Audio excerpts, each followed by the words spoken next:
لو تناهيتم إلى سر الحياة وصنعتم كائنا حيا نرى لم نزد إلا يقينا بالإله لم نزد إلا يقينا بالإله. صاحب مجھے کہنے لگے دیکھو دوسری شادی کے نتیجے میں اتنے فسادات پھڈے بے عدلی کا بھی امکان اور وغیرہ وغیرہ وغیرہ. میں نے کہا یہ جتنی بیوہ اور طلاق یافتہ عورتیں ہیں جن سے نکاح کے لیے کوئی بھی تیار نہیں ہے, اگر ان کے تعدد زوجات کے علاوہ آپ کے پاس کوئی حل ہو ان کو ٹھکانہ دینے کا تو مجھے وہ حل بتا دیں. میں لوگوں کو 2 شادیوں سے بولو بھائی منع. جب آپ کے پاس کوئی حل ہی نہیں ہے. ایک دفعہ میں مسجد میں بیٹھا ہوا تھا تو ایک خاتون آئی اپنی بچی کو لے کے. مجھے پتا تھا وہ مسئلہ ہوگا بچی کی شادی نہیں ہو رہی, یہی مسائل ہوتے ہیں خواتین کے. تو وہ بچی کو لے کر آئیں اپنے, میں نے بٹھایا ان کو گھر میں. میں نے کہا جی مسئلہ کیا؟ انہوں نے کہا میری بیٹی ہے اس کی عمر نکلی جا رہی ہے اس کی شادی نہیں ہو رہی. تو میں نے اس بچی سے پوچھا, میں نے کہا آپ کتنی پڑھی لکھی ہیں؟ اس نے بات ہے ایم اے کیا ہوا ہے میں نے. تو میں نے کہا اب میں آپ سے خطاب کروں گا, آپ کی والدہ کو سمجھ میں نہیں آئے گا, میں آپ سے ایک بات کروں گا, وہ کیونکہ پڑھی لکھی ہے اس کی سمجھ میں آ جائے گی انشاءاللہ.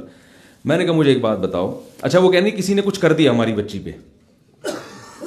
میں نے کہا ہر گھر میں کسی نے کچھ کر دیا بچیوں پہ, اتنا بڑا مسئلہ بن گیا بچیوں کی شادی. آپ شادی دفتر میں جائیں تو آپ کو لڑکیوں کی تو فائلیں ملیں گی, لڑکے شارٹ ہیں, لڑکے ہیں ہی نہیں. تو وہ مجھے کہنے لگے یہ شادیوں کی ترغیب کے لیے مثال نہیں دے رہا, یہ میں اس اشکال کا جواب دے رہا ہوں تاکہ غریبی میں وہ بھی ہو جائے, ٹھیک ہے نا. ایسا جواب دو نا کہ ایک تیر سے 2 شکار ہو جائیں. تو میں نے ان سے ایک بات کہی. میں نے کہا ان کی بچی سے, پردے میں تھی, میں نے کہا آپ مجھے ایک بات بتائیں کہ 50 خواتین بیٹھی ہوئی ہوں یا 100 خواتین ہوں, سب کو بھوک لگ رہی ہے اور روٹیاں ہمارے پاس 50 ہیں, خواتین کتنی ہیں 100, روٹیاں کتنی ہیں 50. تو میں نے کہا اب میرے پاس کوئی آ کے کہتا ہے کہ بھائی ہم جب یہ 50 روٹیاں تقسیم کرتے ہیں تو 50 کو تو روٹی مل نہیں رہی, باقی 50 کو, تو ان 50 پہ کسی نے کچھ بولو بھائی, تو یہ عقل مندی کی بات ہوگی. اور میں نے کہا لیکن اگر ہم اس روٹی کو آدھا آدھا کر کے تقسیم کرتے ہیں تو نقصان یہ کہ کسی کا بھی پورا پیٹ نہیں بھرے گا.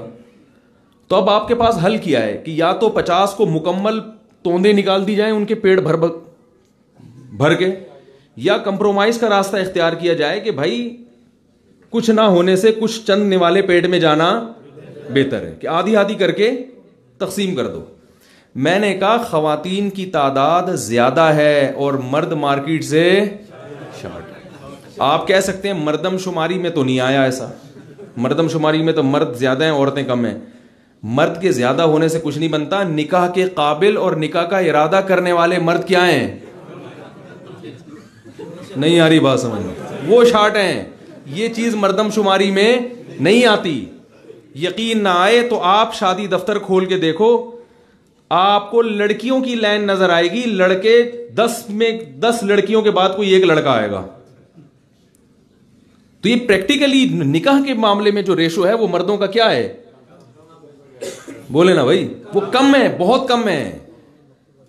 تو کیونکہ میں نے تو سروے کیا شادی دفتروں میں, وہ کوئی کہہ رہا ہے 5 لڑکیوں کے مقابلے میں ایک لڑکا, 4 والا نہیں, اب تو کچھ فتویٰ دیں کچھ زیادہ کا ہو جائے. 5 کے مقابلے میں ایک, اور وہ 5 بھی ایجوکیٹڈ پڑھی لکھی اونچے خاندان کی. ایک مولوی صاحب مجھے کہنے لگے میں نے شادی دفتر کھولا ہے, لڑکیاں تو بڑی ایجوکیٹڈ اور ہائی پروفائل, جو لڑکے آ رہے ہیں وہ عجیب پاگل سے. میں نے کہا کہ اصل میں لڑکا اگر سمجھدار ہو, باصلاحیت ہو, تو خاندان والے اس کو باہر جانے نہیں دیتے. آپ کے پاس جو آ رہا ہے یہ اس کی علامت ہے کہ محلے میں اس کو کوئی لفٹ کرانے کے لیے تیار نہیں ہے, تو وہ مکھنچو ہی آئے گا. تو یہ گراؤنڈ ریئلٹی ہے. تو میں اب لوگوں سے کہتا ہوں, میں نے اس بچی سے کہا, میں نے کہا دیکھو اب اس کا حل یہی ہے کہ ایک روٹی میں 2 عورتیں کیا ہو جائیں. تو میں نے کہا اسی طرح اگر شوہر مارکیٹ میں شارٹ ہیں تو ایک شوہر میں 2 عورتیں, بولو بھائی, اس کے علاوہ کوئی حل نہیں ہے. رہا یہ مسئلہ کہ یہ صلاحیت نہیں ہے مردوں میں اور اس کے یہ نقصان کہ وہ سالوں کی طرف سے دھمکی اور زندگی کا مزہ کرے, یہ سب سائیڈ افیکٹ ہیں. جب آپ کے پاس اس کے علاوہ کوئی آپشن ہی نہیں ہے تو پھر آپ کو یہ تو کرنا ہے. اور اس پہ میں نے کہا بیٹھ کے حل سوچنا چاہیے کہ جو بے عدلی ہوتی ہے یا یہ کہ اس پہ اس کو ڈرایا جائے اللہ کے عذاب سے. بھائی عدل ضروری ہے, حقوق ادا کرنا ضروری ہے. تو یہ حل ہی نہیں ہے نا کہ اس کو نہ کرنے دو. تو جب ہمارے پاس کسی چیز کا, دیکھو جب انفیکشن ہو جاتا ہے تو ڈاکٹر اینٹی بایوٹک دیتے ہیں کہ نہیں دیتے؟ حالانکہ اینٹی بایوٹک کے سائیڈ افیکٹ بہت زیادہ ہیں, ڈاکٹر خود بتاتا ہے. لیکن ڈاکٹر کہتے ہیں اگر نہیں کھائی تو پھر یہ جو انفیکشن ہوا ہے نا, اس سے جو نقصان ہوگا اس کی پھر تلافی نہیں ہو سکتی. ہوا و حرص والا دل بدل دے, میرا غفلت میں ڈوبا دل بدل دے.